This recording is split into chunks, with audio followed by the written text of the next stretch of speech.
Un air du Brésil flottait ce matin dans les rues de Saint-Trojan. Les percussions du Batala de La Rochelle étaient surtout là pour faire oublier l'annulation encore de la traditionnelle fête du Mimosa. Ça fait des années qu'on vient, on est de Vendée.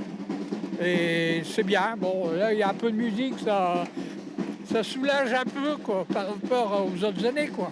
2 ans déjà que l'emblème de cette commune du sud de l'île d'Oléron n'est plus fêté pour raisons sanitaires. À chaque fois, plus de 30 000 personnes faisaient le déplacement le deuxième week-end de février ici. Aujourd'hui, quelques grands formats photos placardés sous les murs du village rappellent cette joyeuse époque. La fête du Mimosa sans Mimosa, c'est pas la fête du Mimosa. Même si elle est annulée. Même si elle est annulée. Bah oui. Ah, c'était marqué sur mon calendrier, hein. J'avais marqué fête du Mimosa. Ouais. Bah tant pis, c'est pas grave. Allez, le dernier. Certes, pas la foule d'antan, mais au marché, les bouquets de mimosa sont partis comme des petits pains. Tout le monde voulait avoir le sien ce week-end. Malheureusement, j'en ai pas assez.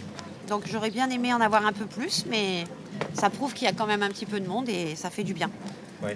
Un petit peu de chaleur et de gaieté dans Saint-Trojan et un peu de monde, ça fait beaucoup de bien malgré qu'il n'y ait pas la fête du Mimosa. Franchement, c'est pas mal. Les tambours ont remplacé les chars fleuris, histoire de remettre un peu de baume au cœur aux Saint-Trojanais. Et les vacanciers venus passer quelques jours dans la station balnéaire.